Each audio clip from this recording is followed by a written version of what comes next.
This is a message of thanks and gratitude to all you amazing Reluctant Preppers who are making Reluctant Preppers possible by supporting our mission on Patreon. With your help, we're overcoming a 75% drop in YouTube earnings because you're not standing still, but are doing something about it and taking action by going to patreon.com/reluctantpreppers and pledging to keep us on the air. Now our team is 42 patrons strong and growing, and when we reach 100 patrons, we'll start sending out tokens of gratitude as a handwritten note from your host, Dunnigan Kaiser, and an autograph signed on a U.S. Silver Eagle to one of our patrons selected at random each and every month. If you haven't yet taken the step of joining in to support Reluctant Preppers, it's so easy. Just go to patreon.com/reluctantpreppers and pledge any amount you can. You guys are awesome, and we can do this together with your help at patreon.com/reluctantpreppers. Did you know you can buy silver at spot price? Get your 10-ounce bar of silver at spot price today. Go to sdbullion.com/RP. Not only will you be buying silver without any premium, you'll also be supporting the independent media. Reluctant Preppers gets a small commission when you take advantage of this special offer, going to sdbullion.com/RP. That's sdbullion.com/RP. Hey everyone, thanks for joining us here on Reluctant Preppers. Asking for your help tonight because even though we have record numbers of subscribers here on Reluctant Preppers trying to spread the word about preparedness and self-reliance and awareness, we've been receiving reduced revenue from our YouTube videos being marked as advertiser unfriendly and having to curtail the content and the descriptions and the topics and the guests that we can introduce. So with your help, we can overcome that and break free of that restriction. If you go to patreon.com/reluctantpreppers, you can make any amount of small or modest or larger monthly donation to help support our mission. We've established goals there to help bring you even more content with the different levels that we can achieve together. Thanks folks, check it out, patreon.com/reluctantpreppers. And now on to our main event. As a responsible person with growing concerns for your privacy and personal liberty, you want to know where we're headed and what you can do about it. We ask the experts what you need to do to take prudent and responsible action to safeguard your family's wealth and well-being, and what basic first steps will help you to be aware and prepared. ReluctantPreppers.com. Welcome back, Reluctant Preppers. We have a distinguished returning guest tonight, Dr. Arthur T. Bradley. He is a NASA engineer and scientist. He's the author of 14 books dealing with emergency survival and collapse, including the Handbook to Practical Disaster Preparedness for the Family, Disaster Preparedness for EMP Attacks and Solar Storms, and the Prepper's Instruction Manual, 50 Steps to Prepare for Any Disaster. He has a blog at disasterpreparer.com, and he's here with us again on Reluctant Preppers. Dr. Bradley, thank you for joining us once again. Sure, thank you for having me on. We wanted to discuss a recent article that you published about now is the time to start paying attention to the threats that could lead us to World War III, but in any case should result in people seriously looking at their preparedness and their vulnerability to a potential global social political upset. If you could tell us about why this got your attention. We've certainly seen a lot of news stories about saber rattling going on recently in different hotspots around the world, but what particularly grabbed your attention at this time? Yeah, I think the time is sort of right for a conflict with North Korea. We've certainly seen a lot of, as you said, saber rattling between both Kim Jong-un and President Trump, and I think we're at a unique position where I think both of these leaders are at a place where they want to sort of exert their authority and show themselves to be strong leaders, and that's oftentimes how conflicts start. Neither one, wants to be seen as weak, and so you have a situation here where you have, two very powerful militaries and two very powerful personalities that are just sort of looking to butt heads. One of the things that I think people underestimate is the willingness of North Korea to actually engage the United States in a military conflict. You have to remember that Kim Jong-un doesn't run his country the same way the United States does. He doesn't have to have the popularity of his people or any of that. And so I think he's really looking, in my opinion, I think he's really looking for a fight, a brief fight, a fight that might, let him come out the other side with maybe a few war wounds, but show that he could stand up to one of the greatest world powers and still come out the other side. And I think that's the danger facing us right now. And in that kind of a conflict, what are some of the scenarios that you took some time to lay out that could affect people both from our extending our power abroad, as well as things that could come back effects nearer to shore? Yeah, so I think what we as Americans, we have conflicts of one sort or another. We're sort of imperialistic in that way. We have conflicts in one sort or another, and have for many, many years, including on the Korean Peninsula. But I think what's happening right now is that people have become so accustomed to that. We almost sort of tune it out, right? We hear of there's a conflict in Iraq or conflict in Afghanistan, and it doesn't really feel personal, because we're not engaged in that battle. At least many of us are not. Now, certainly some of our children are overseas fighting, but we have a detachment from it, I think. And I think this conflict with North Korea has the ability to be something very different than that. North Korea has a fairly large army of various sorts, and I put in this newsletter that I sent out just some estimates and facts that I pulled off the web, and I'm not a North Korean military expert. I don't think anybody really knows what they have, but I think there's some reasonable estimates out there, and just to sort of put it in context of the enemy we're facing, I think is important. So, it's estimated that they have perhaps over 900 aircraft. Well, they're not going to stand up to our modern-day aircraft, but it doesn't mean they can't cause harm, as well as many, many, many thousands of artillery pieces and, air defense guns. And they have we have about 700,000 active duty and more than 4 million reservists.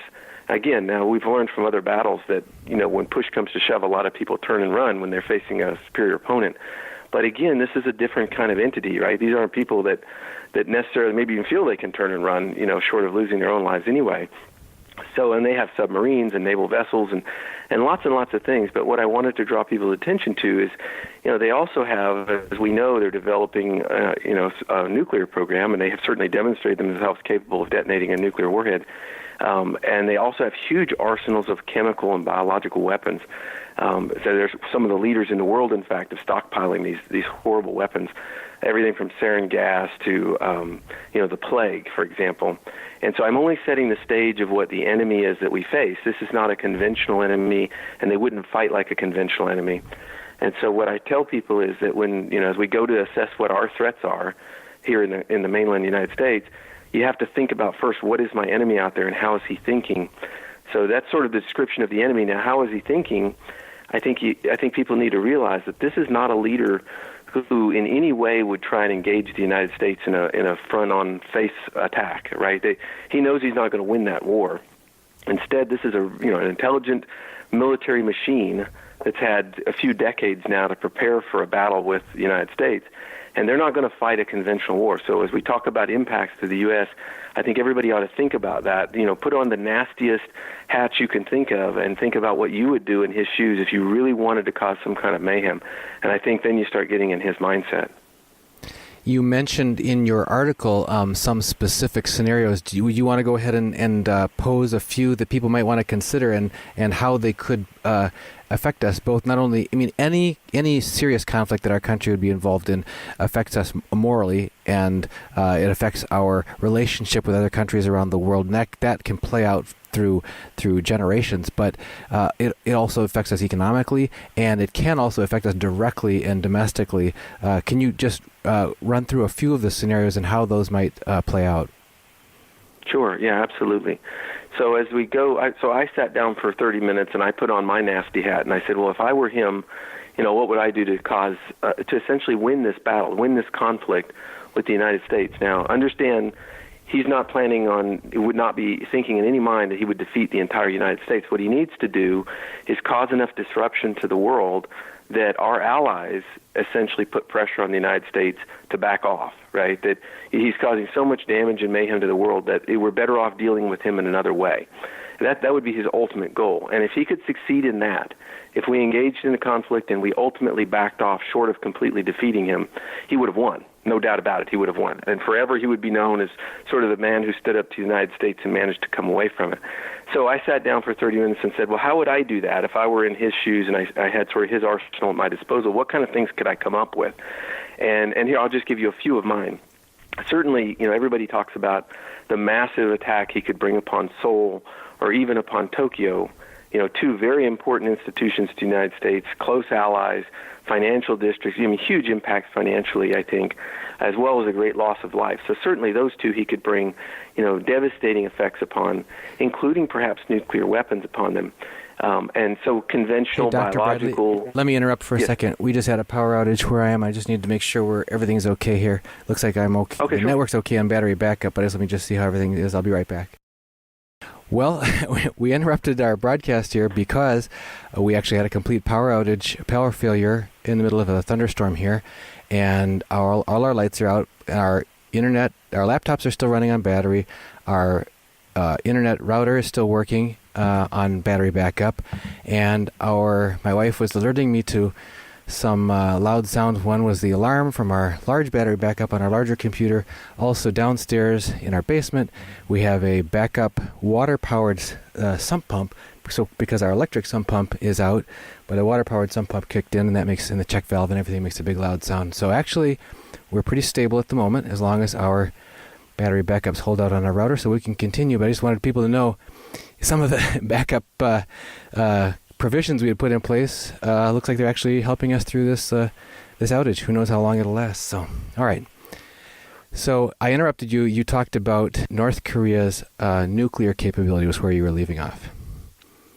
Right. Yeah. First, let me just salute you for being so prepared. Sounds like you're really working it there. That's great. So I'll just pick up and we'll see how far we can get. So I think everybody's aware of the sort of the mainstream attack that North Korea might issue upon Seoul and Tokyo, and I think that's everything that people have talked about that it could be. I don't think it would actually last that long because I think most of the artillery and stuff would be taken out fairly quickly. That's not to say a lot of people wouldn't be displaced or even be killed, but there are many other things that North Korea could do, I think, that might cause the U.S. even more concern. And some of those are things like maybe having agents sneak across into South Korea and deploy dirty bombs, for example, things that are very difficult to undo once they've been done. Or another example is maybe infecting international visitors or their own North Korean people with some kind of disease, let's say maybe the plague, and then having them internationally distributed all around the world to help spread that disease. Again, it can't really be undone once it's done, no matter how powerful we are. And it would cause a lot of fear and chaos, and there would certainly be a great deal of uncertainty that would be felt here, even in the mainland U.S. And then finally, and these are just a few, I have a dozen or so, another one that's very expected is that there would be a widespread cyber attack on U.S. infrastructures. And, you're feeling right now what that would be like, which is, sort of unexpectedly losing power. But you could also lose perhaps water filtration systems. Nuclear plants could have to be shut down, going into emergency mode. We could lose government services and banking infrastructures and so forth. So, and their cyber capabilities are quite good, as they've proven over the years. They've stolen millions of dollars from banks all around the world, honing these skills. So these are just sort of a few of the many possibilities, of sort of the nasty ways they could cause some chaos and destruction in the world. And that assumes that they don't have any capabilities that we're not fully aware of, like perhaps the ability to deploy an EMP attack on the United States. And if we could maybe address a couple of these one at a time and say what types of direct impact and indirect impacts that people would be able to make prudent preparedness steps to to mitigate the direct risk to their families. Sure. So, the method I talk about in my handbook to practical disaster preparedness is, first you start off by asking yourself what it is you're worried about. And in this case, we'd be worried about this conflict with North Korea. The second step is you just say, okay, well, what are the possible impacts of that threat? And that's really what you're talking about. How is it going to affect me if this were to occur? And then finally, well, what steps can I do to help mitigate those impacts on me? And so they're sort of all tied together. Again, I think North Korea's biggest goal of the whole thing would be to cause fear, so that people would put pressure on the United States to back away. Attacks on the U.S. soil would certainly do that, even if they weren't widespread attacks. If there was a submarine that managed to surface and attack the Washington, D.C., and even if it was destroyed very quickly, you can imagine the kind of chaos and fear that would cause. So one of the things I tell people is, recognize the targets, right? And the targets are the hot spots that would gain the most attention, and be away from those, right? Get out of the way. The old cardinal rule of preparedness: if you see it coming, get out of the way. So places like New York City and Washington, D.C., certainly Seoul and Tokyo, places like that, maybe even Hawaii and Guam, you probably don't want to be in those areas should some kind of conflict or war break out with North Korea. The kind of things that we might see here in the continental U.S. is certainly the loss of electrical power, I think, is very likely. There are many ways that North Koreans could attack our electrical grid, cyber attack or otherwise. It's a pretty fragile system. And so we could lose power for some period of time, and that time could be days or even weeks, perhaps. And as you know, being in a blackout, your whole life fundamentally changes pretty quickly. Everything, your capability to do things really diminishes quickly. And some preparations, they do pay off, and you're able to continue functioning to some degree, but it's hard. Life becomes much harder. There are other things that people may lose their ability to earn income. A lot of businesses would be shut down.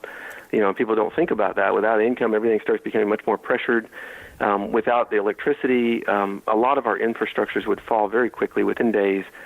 Grocery stores would have trouble being restocked, and so now you'd have, people who didn't have food storage would become very desperate for emergency rations. Water service could become disrupted. So again, if you weren't prepared for such a thing like that, water is so vital, you can't be without it for even more than a day, really, without everybody really panicking. And on the list goes. If they manage to deploy a weaponized pathogen, let's say they manage to spread the plague in various places across the U.S., you can imagine how everyone would be completely freaked out and trying to stay home and not get out in public and all those kind of things. So, the effects could really be widespread and felt by many people all over the U.S. Now, I do think preparations have a place to help minimize those impacts, and we could talk about those. But I just want everybody to really get a feel for, everything from loss of emergency services to not knowing how to get any communications from the government. Your radio and TVs might not provide anything for you. Cell phone services would go down. We really would be in a state of confusion, if things were done just the right way, where people would not know what was going on. And so beyond these individual disruptions to people's lives, what are some specific steps? You mentioned about getting out of the way, and you mentioned also having preparedness, like ability to provide water for your family, that sort of thing. What specifically would you identify as like the maybe 1, 2, or 3? Because this can be overwhelming. If people have made either no or modest steps, they think someday I'll get to it. Okay, suddenly this is like happening all around us.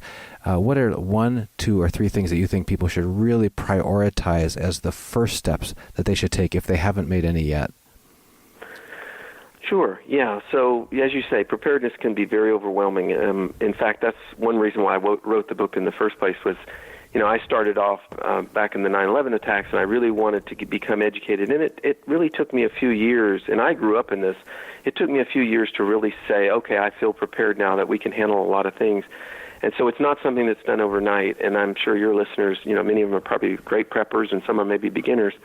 But most of the time, for most people, it starts with food and water, and it should. And everybody's got different beliefs about how much food and, how much water and how you should do it. I'll give you my take just quickly.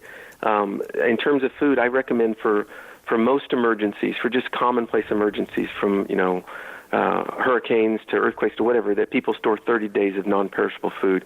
I think for a conflict like this, which is a high-impact, low-frequency kind of event, people might want to triple that. You might want to have 3 months of food on hand, and I think that's plenty to withstand this kind of event that were to occur. Water's a little bit trickier. You can store 3 months of water, but it's difficult. You have to have very large tanks and stuff to do that. So what I recommend typically is that people store about 28 gallons of water per person. And usually you do that in a polyethylene tank in the garage or in the closet, something like that. Again, in this case, you might want to double or triple that. Just in case water were to be lost, you would certainly be thankful that you had it. I also like the idea of having, a dozen big cases of bottled water around, just because it's much easier to drink and get to instead of having to work with your tank. And then finally, for water, you really have to have a good quality water purifier that you can go out and use to retrieve water in case your supplies are starting to get low. So just in terms of food and water, that's sort of where most people start.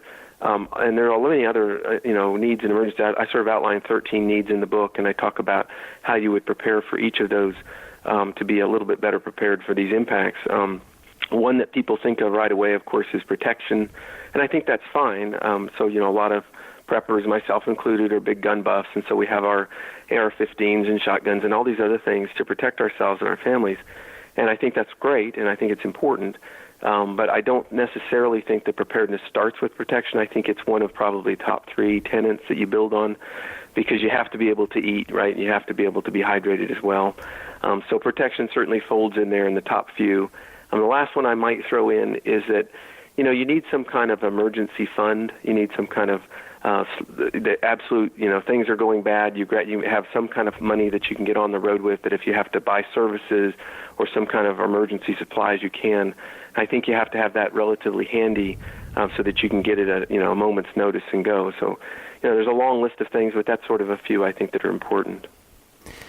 Your book, you've mentioned your handbook a couple of times, and my son actually gave me a hardbound copy for a present recently, and I read it cover to cover with great interest. I think a lot of our viewers who haven't had a chance should try that, because it is a very even-handed and thorough and well thought out, well organized, easily accessible book that not only lays out these topics in a very orderly manner, but also examines kind of the fundamentals and gives you kind of a level set of what the actual risk is, what your range of options are in each of these areas, what different considerations and techniques you should employ, or what the cost and effectiveness trade-offs are between them. It's just a very consumable treatise on a wide range of preparedness topics.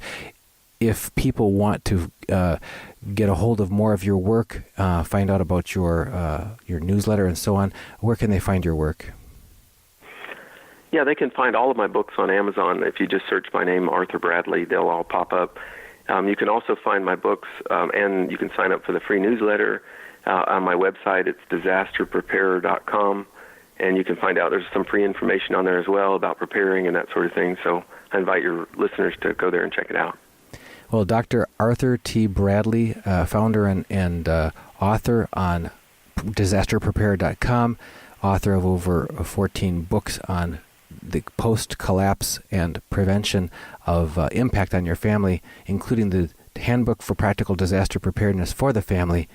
We always appreciate you joining us on Reluctant Preppers, and ask people to just go ahead and check out your latest article in more detail about the potential threat that's more of a clear and present danger now from this geopolitical stress that we seem to be under, and make sure that by the time they start to take action, they won't feel completely unprepared for whatever unpredictable events may be coming our way. So just thank you for being here on our corner once again on Reluctant Preppers. All right, thank you very much.